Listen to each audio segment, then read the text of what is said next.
Well, hello. Um, I would have loved to do a edited video on this, but frankly, I have to leave for work in a couple hours, so I can't. I have to do more of a stream of consciousness, small solo podcast thing, I guess.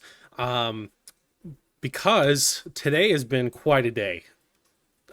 Just about 20 minutes ago, the Mariners decided to drop two different trades on us, and they're big. They're big deals.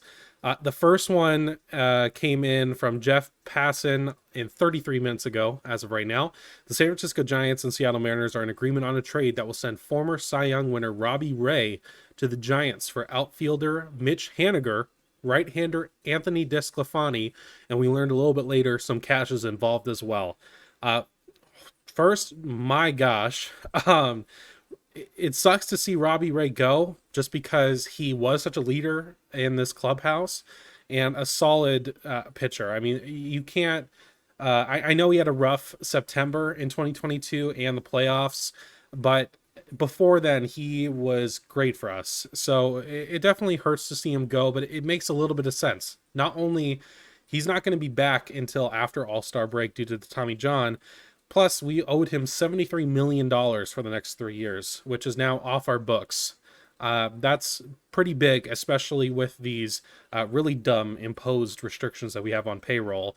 So it sucks that he's gone, but Mitch Haniger is officially a Mariner again. I know a lot of people are super excited for that. Mitch was a huge fan favorite, and it's hard not to see why. He seems like a great dude. He loves Seattle. Um, Now, I will say I'm a little. I'm not gonna say it's a slam dunk in the same way that Haniger has a lot of health issues. We know this. This isn't a secret. When he's healthy and playing, he can be a good player. He can help us out a lot. But will he be healthy is really the risk that we're running with doing this trade. And I saw a tweet a little bit earlier that kind of broke down that we're obviously losing $73 million on the Robbie Ray deal. Mitch is worth $17 million this year and $15 million next year. That was tweeted by Gravel Sense on Twitter. So obviously huge. We're going from $23 million to Robbie Ray to only $17 million for Mitch. And so it's hard for me to talk about Haniger in the sense that we know who Haniger is. He was a Mariner literally not that long ago. So I'm not going to spend too much time on him. It's awesome to see him back. I'm sure the ovation for him on opening day is going to be insane. Anthony DeSclafani is an interesting part of that. He is a starting pitcher. He had a couple good years a couple years ago, especially in 2021, a 3.17 ERA in 167 innings pitched with the Giants. But 2022 was marred by injury. He only pitched 19 innings, and then 2023 only 99 innings. So he has that injury issues as well. Plus, last year ERA of 4.88. It was only worth one God, I can't say it. F war. So in let's see, Depoto's comments about the trade, he pretty much said that he is going to be a depth piece. Either that's in the starting rotation or in the bullpen. I mean, if there's anyone to take on a pitcher that has been struggling the past couple years and turn them into a good, valuable either reliever or end of rotation starting pitcher, it's going to be the Mariners. So I guess I don't have like a whole lot of opinions on the DeSclafani. My dad, who's a Giants fan, said he's worthless. So there's that. However, like I said, the Mariners, we are the pitching lab team, and it really brings more questions than anything, and we'll get into that in a moment because there was also a second deal that was done. I keep refreshing Twitter at the same time just in case, because apparently more moves are coming today per Ryan Divish. So I might have to make a episode or a video in my car later. Not that I want to, but I may have to. The second one was the Mariners were acquiring outfielder Luke Raley from the Rays for infielder Jose Caballero. Deal's not yet complete yet per Ken Rosenthal, who's the one who broke that one. Interesting deal, honestly. It's interesting because on Baseball Savant, Luke Raley is listed as a first baseman. So I'm curious because Rosenthal said he was an outfielder. So I'm trying to figure out what's that's about. But when I'm looking at a Savant page, mainly just to get kind of a good glimpse at him at the start. He's got above average barrel percentage at 12.9%. He has good average exit velocity. Looks like he is a lefty and he's a pull hitter for the most part, which is going to potentially work really well in T-Mobile.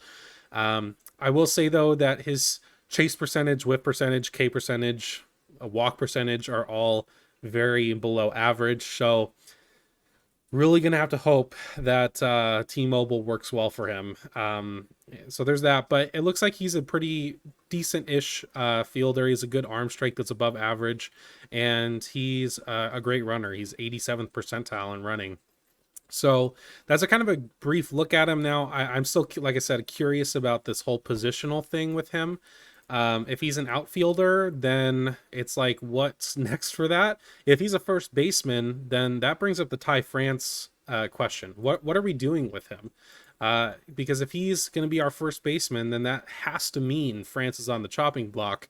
And the same thing with DeSclafani and acquiring him. If he's going to be the end of the rotation piece, then does that mean Miller and Wu are going to be dealt since we now acquired him?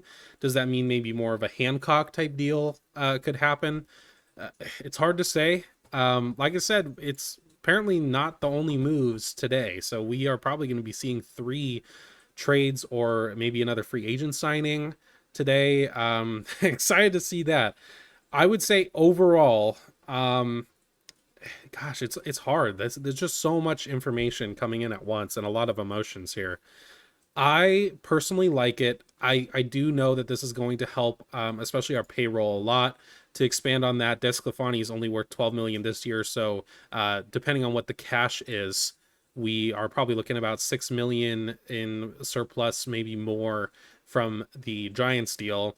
And the Luke Raley one, I'm not really sure what's going on with that and what the payroll looks like for that as well. But nevertheless, I think getting Luke Raley for Caballero is a huge W regardless. I know Raley has some parts of his game that we were kind of trying to stray away from at the start of the offseason with the whiff percentage, the K percentage, and stuff like that. But at the end of the day, he's a lefty pull hitter. It looks like he has good pop too.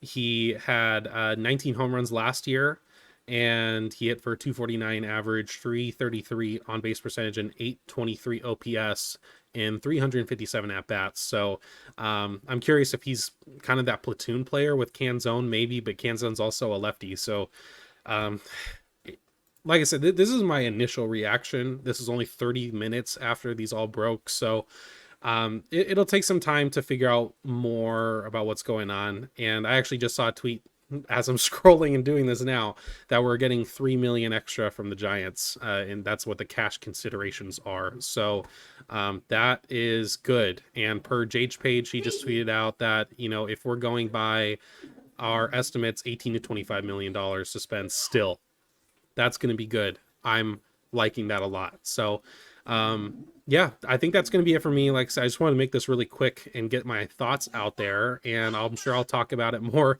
in the future. I know you can hear my dog and my daughter. That's what happens when we have to do these impromptu things. So yeah, I guess we'll see what the third move is tonight. You may be seeing a video from my car in the darkness tonight. We'll see. That'll be fun. But yeah, hopefully everyone is having a good day, and I'll see you later.